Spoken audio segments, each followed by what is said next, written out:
ಬೆಲ್ಜಿಯಂನ ಅನುಭವಗಳು. ಆ ಊರಲ್ಲಿದ್ದಾಗ ನಾವು ಸಂಜೆ ವಾಕಿಂಗ್ಗೆ ಹೋಗುತ್ತಿದ್ದೆವು.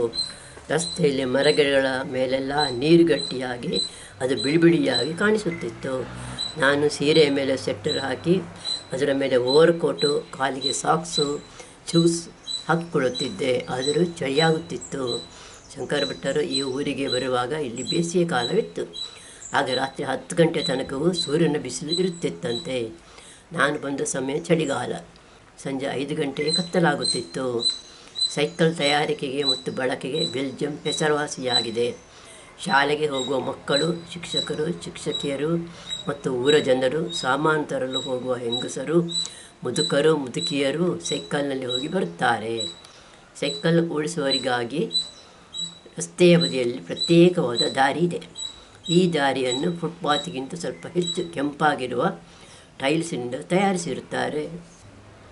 ಈ ಊರಲ್ಲಿ ಕಾರುಗಳು ತುಂಬ ಇವೆ. ರಸ್ತೆಯಲ್ಲಿ ಉದ್ದಕ್ಕೂ ಕಾರುಗಳನ್ನು ನಿಲ್ಲಿಸಿರುವುದು ಕಾಣಿಸುತ್ತದೆ.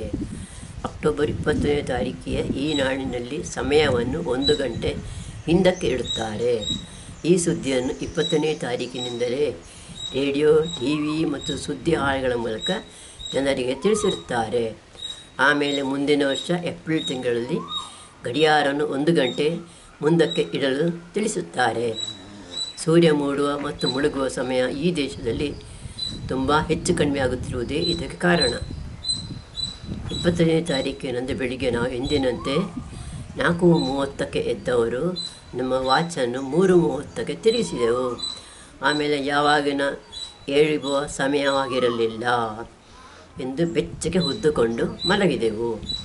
ಆಗ ಭಾರತದಲ್ಲಿ ಬೆಳಿಗ್ಗೆ 8 ಗಂಟೆಯಾಗಿರಬೇಕು. ಚಳಿಗಾಲದಲ್ಲಿ 6 ತಿಂಗಳು ಈ ಊರಲ್ಲಿ ಒಂದೇ ತರಹ ಹವಾಮಾನ ಇರುವುದಿಲ್ಲ. 2 ದಿವಸ ಸ್ನೋ ಬಿದ್ದು -2 ಡಿಗ್ರಿ ಆಗುವುದು ಇದೆ. ಮತ್ತೆರಡು ದಿವಸ 9-12 ಡಿಗ್ರಿ ಆಗುವುದು ಇದೆ. ಹಾಗಾಗಿ ಮನೆಯಿಂದ ಹೊರಗೆ ಹೋಗುವಾಗಲೆಲ್ಲ ಸ್ವೆಟ್ಟರು, ಕೋಟು ಹಾಕಿಕೊಳ್ಳಬೇಕಾಗುತ್ತದೆ. ಆಗಾಗ ಮಳೆ ಬರುತ್ತಿದ್ದರಿಂದ ಕೈಯಲ್ಲಿ ಕೊಡೆಯನ್ನು ಹಿಡಿದುಕೊಂಡು ಹೋಗಬೇಕಾಗುತ್ತದೆ.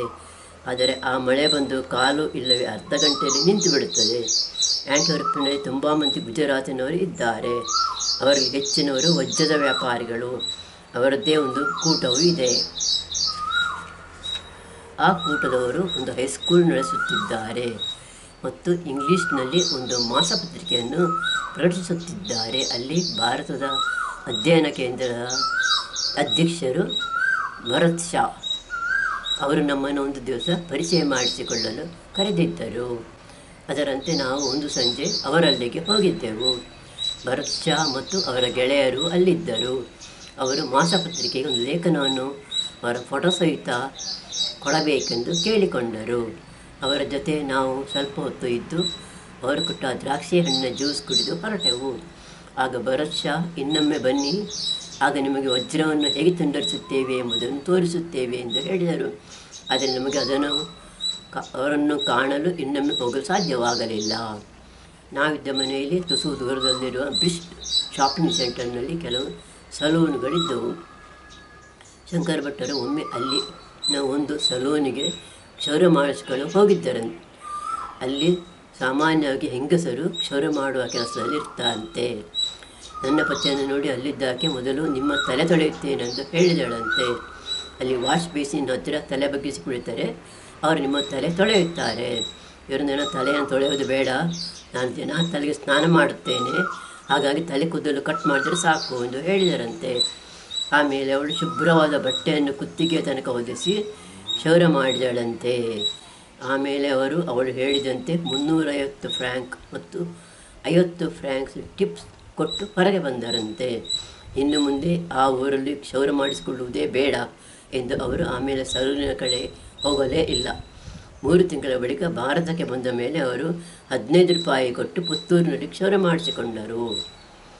ನನಗೆ ಅಲ್ಲಿ 3 ತಿಂಗಳು ಒಬ್ಬಳೇ ಇರಲು ಬೇಸರವಾಗಬಹುದೆಂದು ನನ್ನ ಪತಿ 3 ತಿಂಗಳ ಬಾಡಿಗೆಗೆ ಒಂದು TV ತೆಗೆದುಕೊಂಡಿದ್ದರು. ಅದರ ತಿಂಗಳ ಬಾಡಿಗೆ 3000 ಫ್ರ್ಯಾಂಕ್. ಇದಲ್ಲದೆ ಕೇಬಲ್ನವರಿಗೆ 800 ಫ್ರ್ಯಾಂಕ್ ಕೊಡಬೇಕು. ಆ ಟಿವಿಯಲ್ಲಿ 32 ಚಾನಲ್ ಇತ್ತು. ಹೆಚ್ಚಿನ ಚಾನಲ್ಗಳಲ್ಲಿ ಡಚ್ಚು, ಫ್ರೆಂಚು, ಇಲ್ಲವೇ ಜರ್ಮನ್ ಕಾರ್ಯಕ್ರಮಗಳಿದ್ದವು. ನನಗೆ ಇಂಗ್ಲೀಷ್ ನುಡಿಯಲ್ಲದೆ ಅಲ್ಲಿನ ಬೇರೆ ಯಾವ ನುಡಿಯೂ ತಿಳಿಯುತ್ತಿರಲಿಲ್ಲ. ಅಲ್ಲಿದ್ದಾಗ ಡಚ್ ನುಡಿಯ ಕಾರ್ಯಕ್ರಮಗಳನ್ನು ನೋಡಿ ಸ್ವಲ್ಪ ಸ್ವಲ್ಪ ಡಚ್ ನುಡಿ ಕಲಿತುಕೊಂಡೆ.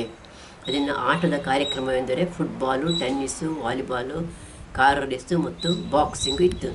ನನಗೆ ಕ್ರಿಕೆಟು ಇಷ್ಟ, ಆದರೆ ಆ ಊರಲ್ಲಿ ಯಾರೂ ಕ್ರಿಕೆಟ್ ಆಡುತ್ತಿರಲಿಲ್ಲ.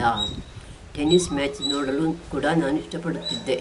ಹಾಗಾಗಿ ಅಲ್ಲಿನ ಟಿ ವಿಯಲ್ಲಿ ಹೆಚ್ಚಾಗಿ ಟೆನ್ನಿಸ್ ಮ್ಯಾಚ್ ನೋಡುತ್ತಿದ್ದೆ. BBC-ಯವರು ನಡೆಸುವ ಇಂಗ್ಲೀಷಿನ ಸೀರಿಯಲ್ಗಳು ಮತ್ತು ಬೇರೆ ಮಕ್ಕಳ ಕಾರ್ಟೂನ್ಗಳು, ಸಾಹಸಕತೆಗಳ ಸಿನಿಮಾಗಳು ಮತ್ತು ಫ್ರೆಂಚ್ ನುಡಿಯಲ್ಲಿರುವ ಅಡಿಗೆ ಕಾರ್ಯಕ್ರಮಗಳನ್ನು ನೋಡುತ್ತಿದ್ದೆ. ಮಕ್ಕಳ ಕೆಲವು ಇಂಗ್ಲೀಷ್ ಸಿನಿಮಾಗಳನ್ನು ನೋಡಿ ಕಥೆಗಳನ್ನು ಕನ್ನಡದಲ್ಲಿ ಬರೆದಿಡುತ್ತಿದ್ದೆ. ಅಕ್ಟೋಬರ್ ತಿಂಗಳಲ್ಲಿ ಹಸಿರು ಹಸಿರಾಗಿ ಕಾಣಿಸುತ್ತಾ ಮರಗಳ ಎಲೆಗಳೆಲ್ಲ ನವೆಂಬರ್ನಲ್ಲಿ ಚಿನ್ನದ ಬಣ್ಣಕ್ಕೆ ತಿರುಗಿದ್ದವು. ಆಮೇಲೆ ಅವು ಒಣಗಿ ರಸ್ತೆಯ ಉದ್ದಕ್ಕೂ ಬೀಳುತ್ತಿದ್ದವು. ಕಾಲುದಾರಿಯ ಬದಿಗಳಲ್ಲಿ ಮರಗಳನ್ನು ನೆಟ್ಟಿದ್ದರು. ದಿನಾಲೂ ಆ ಕಾಲುದಾರಿಗಳನ್ನು ಗುಡಿಸಿ ಬಿದ್ದ ಎಲೆಗಳನ್ನು ತೆಗೆಯುತ್ತಿದ್ದರು. ಹಾಗಿದ್ದರೂ ಮರಗಳಿಂದ ಎಲೆಗಳು ಬೀಳುತ್ತಲೇ ಇದ್ದವು. ಹಾಗಾಗಿ ನಮಗೆ ಆ ಕಾಲುದಾರಿಯಲ್ಲಿ ತರಗಲೆಯ ಮೇಲೆ ನಡೆಯುವಂತಾಗುತ್ತಿತ್ತು. ನವೆಂಬರ್ ಕೊನೆಗೆ ಮರಗಳ ಎಲೆಗಳೆಲ್ಲ ಒಣಗಿ ಕೆಳಗೆ ಬಿದ್ದು ಮರಗಳು ಬೋಳಾಗಿ ಕಾಣಿಸುತ್ತಿದ್ದವು. ಡಿಸೆಂಬರ್ನಲ್ಲಿ ಸ್ನೋ ಬೀಳುತ್ತಿದ್ದುದರಿಂದ ಆ ಮರಗಳಿಗೆಲ್ಲ ಬಿಳಿ ಬಟ್ಟೆ ಸುತ್ತಿದಾಗಿ ಕಾಣಿಸುತ್ತಿತ್ತು. ಆಂಟ್ವರ್ಪ್ ಪೇಟೆಗೆ ನಾವಿದ್ದರಿಂದ 12 ಕಿಲೋಮೀಟರ್ ದೂರವಿತ್ತು. ನಾವು ವಾರಕ್ಕೊಮ್ಮೆ ಶನಿವಾರ ಬಸ್ನಲ್ಲಿ ಅಲ್ಲಿನ ಪೇಟೆಗೆ ಹೋಗಿ ಬರುತ್ತಿದ್ದೆವು. ಅಲ್ಲಿ ಶನಿವಾರ ಹೆಚ್ಚು ಮಂದಿ ಸೇರುತ್ತಿದ್ದರು. ಅಲ್ಲಲ್ಲಿ ಅಂಗಡಿಗಳ ಎದುರು ಸೇಲ್ ಎಂದು ಬರೆದಿರುತ್ತಿತ್ತು. ಅಲ್ಲಿ ತುಂಬ ಕಡಿಮೆ ಬೆಲೆಗೆ ರೆಡಿಮೇಡ್ ಬಟ್ಟೆ, ಶೂಸು, ಚಪ್ಪಲಿ ಮೊದಲಾದವು ಸಿಗುತ್ತಿದ್ದವು. ನಾನು ಅಲ್ಲಿನ ಸೂಪರ್ ಮಾರ್ಕೆಟ್ನಲ್ಲಿ ಒಂದು ಓವರ್ ಕೋಟು ಮತ್ತು ಒಂದು ಹ್ಯಾಂಡ್ ಬ್ಯಾಗು ಕೊಂಡುಕೊಂಡಿದ್ದೆ. ಓವರ್ ಕೋಟಿನ ಬೆಲೆ 3,500 ಫ್ರ್ಯಾಂಕ್ ಮತ್ತು ಹ್ಯಾಂಡ್ ಬ್ಯಾಗಿನ ಬೆಲೆ 900 ಫ್ರ್ಯಾಂಕ್. ಅಲ್ಲಿನ ಸುದ್ದಿಪತ್ರಿಕೆಗಳೆಲ್ಲ ಡಚ್ ಇಲ್ಲವೇ ಫ್ರೆಂಚ್ ನುಡಿಯಲ್ಲಿರುತ್ತಿದ್ದವು. ನಾವು ಪೇಟೆಗೆ ಹೋದಾಗಲೆಲ್ಲ ಅಲ್ಲಿ ಒಂದು ಕಡೆ ಮಾತ್ರ ಸಿಗುವ ಇಂಗ್ಲೀಷ್ ಪೇಪರ್ ಕೊಂಡುಕೊಳ್ಳುತ್ತಿದ್ದೆವು. ಅದರಲ್ಲಿ ಸುಮಾರು 100 ಪುಟಗಳು ಇರುತ್ತಿದ್ದವು.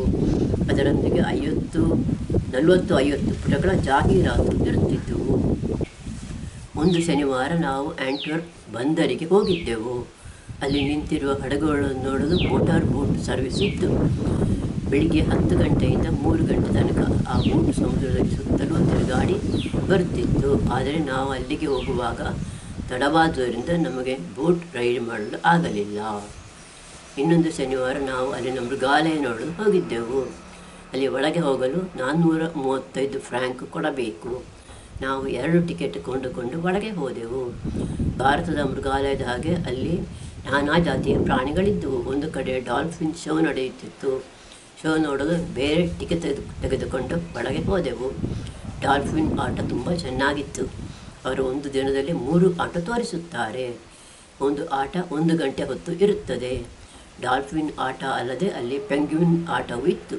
ಪ್ರತಿಯೊಂದು ಪ್ರಾಣಿಯ ಆಟಕ್ಕೂ ಬೇರೆ ಬೇರೆ ಟಿಕೆಟ್ ತೆಗೆದುಕೊಳ್ಳಬೇಕು. ಪೆಂಗ್ವಿನ್ ಇರುವಲ್ಲಿ ನೀರಿನ ಬದಿಯಲ್ಲಿ ಹಿಮದ ರಾಶಿ ಇತ್ತು. ಮೃಗಾಲಯದಲ್ಲಿ ನಾವು ಬೇರೆ ಪ್ರಾಣಿಗಳನ್ನು ನೋಡಿದೆವು.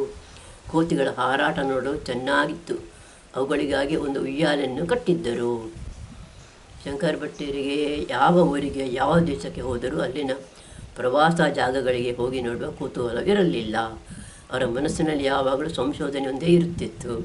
ಆ ದೇಶಕ್ಕೆ ಭಾರತದಿಂದ ಬಂದವರನ್ನು ಕಾಣಲಿಕ್ಕಾಗಲಿ ಇಲ್ಲವೇ ಅಲ್ಲಿನ ಪಾರ್ಟಿಗಳಿಗಾಗಲಿ ಹೋಗುವ ಅಭ್ಯಾಸವೂ ಅವರಿಗೆ ಇರಲಿಲ್ಲ. ಅವರ ಆಫೀಸ್ ಮತ್ತು ಮನೆ ಮಾತ್ರ. ಹಾಗಿದ್ದರೂ ಅಲ್ಲಿನ SBI ಬ್ಯಾಂಕಿನ ಮ್ಯಾನೇಜರು ಚಟರ್ಜಿ ಕರೆದಿದ್ದರಿಂದ ಒಂದು ದಿವಸ ನಾವು ಅವರ ಮನೆಗೆ ಹೋಗಿ ಬಂದಿದ್ದೆವು. ಚಟರ್ಜಿಯವರು 1996ರಲ್ಲಿ ಡೆಲ್ಲಿಯಿಂದ ವರ್ಗವಾಗಿ ಆಂಟ್ವರ್ಪ್ನಲ್ಲಿರುವ ಬ್ರ್ಯಾಂಚಿಗೆ ಬಂದಿದ್ದರು. ಅವರ ಮನೆಯಲ್ಲಿ ಅವರ ಮಡದಿ ತಾಯಿ ಮತ್ತು 2 ಮಕ್ಕಳು ಇದ್ದರು. ಭಾರತದಿಂದ ಬಂದವರೆಂದು ಅವರು ನಮ್ಮನ್ನು ನೋಡಿ ತುಂಬ ಪ್ರೀತಿಯಿಂದ ಮಾತನಾಡಿಸಿದರು. ನಮಗೂ ಅವರ ಮನೆಗೆ ಹೋಗಿದ್ದು ತುಂಬ ಸಂತೋಷವಾಗಿತ್ತು. ಜರ್ಮನಿಯ ಕಾನ್ಸ್ಟಾನ್ಸ್ಗೆ ಹೋದುದು. ಜರ್ಮನಿಯ ಕಾನ್ಸ್ಟಾನ್ಸ್ನಿಂದ ಶಂಕರ ಭಟ್ಟರಿಗೆ 1 ವಾರಕ್ಕೆ ಅಲ್ಲಿಗೆ ಬಂದು ಕೆಲವು ಲೆಕ್ಚರ್ಗಳನ್ನು ಕೊಡಬೇಕೆಂದು ಹೇಳಿಕೆ ಬಂತು. ನವೆಂಬರ್ ಮೊದಲ ವಾರದಲ್ಲಿ ನಾವು ಅಲ್ಲಿಗೆ ಹೋಗಿದ್ದೆವು. ಅಲ್ಲಿನ ಯೂನಿವರ್ಸಿಟಿಯಲ್ಲಿ ಶಂಕರ ಭಟ್ಟರು 3 ಲೆಕ್ಚರ್ ಕೊಟ್ಟರು. ಹೋಟೆಲ್ನಲ್ಲಿ ನಮಗೆ 8 ದಿವಸ ಇರಲು ತೊಂದರೆಯಾದೀತೆಂದು ಶಂಕರ ಭಟ್ಟರು ಇಮೇಲ್ನಲ್ಲಿ ತಿಳಿಸಿದ್ದರು. ಅವರನ್ನು ಕರೆದಿದ್ದ ಪ್ರೊಫೆಸರ್ ಫ್ರಾಂಕ್ ಅವರ ಗೆಳೆಯರೊಬ್ಬರು ಅಮೇರಿಕಕ್ಕೆ 1 ವರ್ಷಕ್ಕೆ ಹೋಗಿದ್ದು ಅವರ ಮನೆ ಖಾಲಿತ್ತು.